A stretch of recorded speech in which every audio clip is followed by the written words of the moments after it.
আসসালামু আলাইকুম বন্ধুরা। তো আজকে চলে এলাম আরও একটি নতুন নিয়োগ বিজ্ঞপ্তি নিয়ে। যে নিয়োগ বিজ্ঞপ্তিটি হলো প্রধানমন্ত্রীর কার্যালয় বাংলাদেশ বিনিয়োগ উন্নয়ন কর্তৃপক্ষ বিনিয়োগ ভবনের পক্ষ থেকে। তো আজকে কিন্তু আমি এখানে বিস্তারিত আলোচনা করব এখানে কি কি পদ রয়েছে, পদের সংখ্যা, শিক্ষাগত যোগ্যতা এবং অভিজ্ঞতা এবং কোন কোন জেলার প্রার্থীগণ আপনারা আবেদন করতে পারবেন।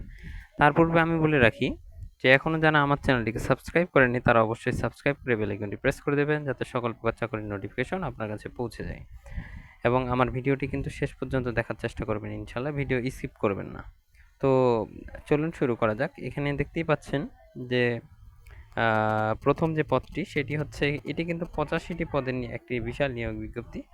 এটি যারা আবেদন করতে পারবেন এখানে শিক্ষাগত যোগ্যতা অভিজ্ঞতার উপর নির্ভর করে। তো এখানে দেখুন 1 নাম্বার রয়েছে সিস্টেম অ্যানালিস্ট। এটা হচ্ছে 5 গ্রেডের। এটা বেতন স্কেল 43,000 থেকে 69,850 টাকা। এখানে অনূর্ধ্ব 40 বছর।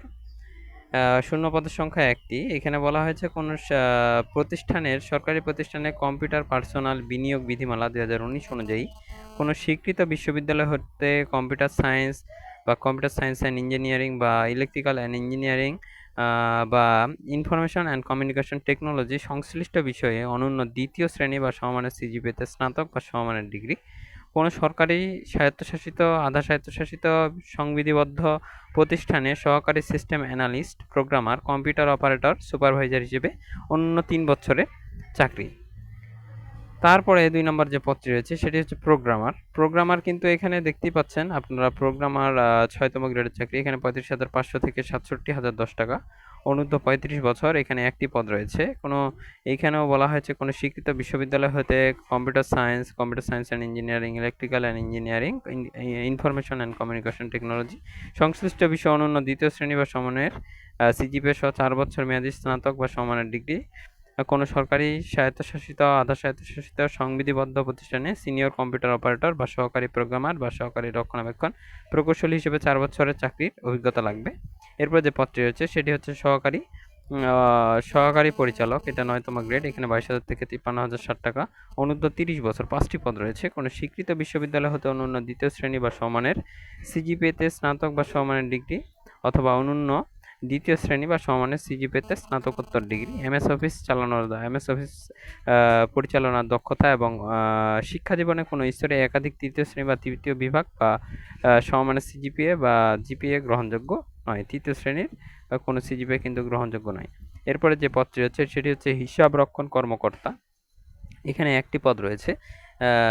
অনূর্ধ্ব 30 বছর। এখানে বলা হয়েছে বাণিজ্য বা কোনো স্বীকৃত বিশ্ববিদ্যালয় হতে বাণিজ্য বিভাগের যে কোনো বিষয় অনন্য দ্বিতীয় শ্রেণী বা সমমানের সিজিপিএতে স্নাতক ডিগ্রি অথবা অনন্য দ্বিতীয় শ্রেণী বা সমমানের সিজিপিএতে স্নাতকোত্তর ডিগ্রি। এখানে একই শিক্ষাগত যোগ্যতা অভিজ্ঞতা এর আগেরটার মতোই। তারপরে রয়েছে জনসংযোগ কর্মকর্তা। জনসংযোগ কর্মকর্তা এখানে 30 বছর। এটা বেতন গ্রেড 9। এখানে একটি পদ রয়েছে। এইখানে বলা হয়েছে কোনো স্বীকৃত বিশ্ববিদ্যালয় হতে পাবলিক রিলেশনস, গণযোগ ও সাংবাদিকতা, আন্তর্জাতিক সম্পর্ক বা ইংরেজি বিষয়ে অনন্য দ্বিতীয় শ্রেণী বা সমমানের সিজিপিএতে স্নাতক বা সম্মান ডিগ্রি অথবা অনন্য দ্বিতীয় শ্রেণী বা সমমানের সিজিপিএতে স্নাতকোত্তর ডিগ্রি। এমএস অফিস চালানোর দক্ষতা এবং শিক্ষা জীবনে একাধিক স্তরে তৃতীয় শ্রেণী বা বিভাগ বা সমমানের সিজিপিএ গ্রহণযোগ্য নয়। এরপর সহকারী প্রোগ্রামার একজন নেওয়া হবে। সহকারী প্রোগ্রামার কোনো সরকারি প্রতিষ্ঠানে কোনো স্বীকৃত বিশ্ববিদ্যালয় হতে computer science and engineering, electrical and electronics engineering, information and communication technology সংশ্লিষ্ট বিষয়ে অনন্য দ্বিতীয় শ্রেণী বা সমমানের সিজিপিএতে স্নাতক বা সমমানের ডিগ্রি। Foreman automobile. এখানে 10তম গ্রেড। এটি 16,000 থেকে 38,000 640 টাকা। এখানে একটি পদ রয়েছে। কোনো স্বীকৃত ইনস্টিটিউট হতে অটোমোবাইল ইঞ্জিনিয়ারিংয়ে 4 বছর মেয়াদী ডিপ্লোমা ডিগ্রি। এমএস অফিস পরিচালনার দক্ষতা। শিক্ষা জীবনে কোনো স্তরে একাধিক তৃতীয় শ্রেণী বা বিভাগ গ্রহণযোগ্য নয়। এরপরে যে পদটি রয়েছে সেটি হচ্ছে মেইনটেন্স সহকারী। অনূর্ধ্ব 30 বছর। এখানে বেতন গ্রেড 12, 11,300 থেকে 27,300 টাকা। এখানে কোনো স্বীকৃত ইনস্টিটিউট হতে বা স্বীকৃত প্রতিষ্ঠান হতে কম্পিউটার ইঞ্জিনিয়ারিং বিষয়ে অনন্য দ্বিতীয় শ্রেণী বা সমানের সিজিপিএতে ডিপ্লোমা ডিগ্রি লাগবে, স্নাতক না, ডিপ্লোমা ডিগ্রি। কম্পিউটার হার্ডওয়্যার ও সফটওয়্যার পরিচালনার দক্ষতা। শিক্ষা জীবনে কোনো স্তরে একাধিক তৃতীয় শ্রেণী বা বিভাগ বা সমানের সিজিপিএ কিন্তু গ্রহণযোগ্য নয়। এরপরে 9তম পদটি রয়েছে লাইব্রেরিয়ান একজন নেওয়া হবে। এখানে শিক্ষাগত যোগ্যতা অভিজ্ঞতা দেখে নেবেন। অডিটর একজন নেওয়া হবে। এবার দেখুন যে বিনিয়োগ সহকারী। এবার দেখুন এখানে বিনিয়োগ সহকারী হচ্ছে 16তম গ্রেড 9,300 থেকে 22,490 টাকা, এখানে 18 জন নেওয়া হবে।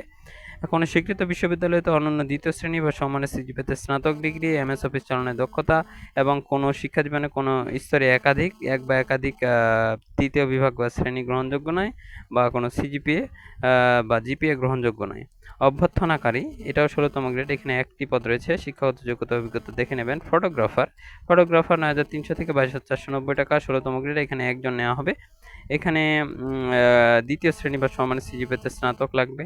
ক্যামেরা পরিচালনায় দক্ষতা হতে হবে। ফটোগ্রাফিতে সনদ সহ কর্ম অভিজ্ঞতা লাগবে এবং একাধিক তৃতীয় শ্রেণী বা বিভাগ বা সিজিপিএ বা জিপিএ গ্রহণযোগ্য নয়। লাইব্রেরিয়ান সহকারী একজন নেওয়া হবে, এখানে একটি পদ রয়েছে। এরপরে সর্বশেষ যে পদটি হচ্ছে অফিস সহায়ক, এখানে সর্বাধিক 50 জন নেওয়া হবে। এটা 20তম গ্রেড, 8,250 থেকে 20,010 টাকা। কোনো স্বীকৃত বোর্ড হইতে মাধ্যমিকে স্কুল সার্টিফিকেট বা সমমানের পরীক্ষায় উত্তীর্ণ হতে হবে। মানে আপনাকে এসএসসি পাস হতে হবে বা সমমানের পরীক্ষায় উত্তীর্ণ হলেও কিন্তু আপনারা এখানে আবেদন করতে পারবেন। এখানে কিন্তু একটা বিষয় বলে রাখি যে সকল জেলার প্রার্থীগণ কিন্তু এখানে আবেদন করতে পারবেন, কোনো বাধ্যবাধকতা নেই, সকল জেলার প্রার্থীগণই কিন্তু এখানে আবেদন করতে পারবেন। 19 মে 2024 তারিখে আবেদনকারীর বয়সসীমা 1 নং ক্রমিকে পদে 18 থেকে 40 বছর, 2 নং ক্রমিকে 18 থেকে 35, 3 থেকে 15 নং ক্রমিকের জন্য 18 থেকে 30 বছর। যারা মুক্তিযোদ্ধা বা পুত্রকন্যা এবং শারীরিক প্রতিবন্ধী তাদের ক্ষেত্রে 32 বছর পর্যন্ত শিথিলযোগ্য। এবার বলে দেব কোন পদে আবেদন করতে কত টাকা লাগবে, এবং এখানে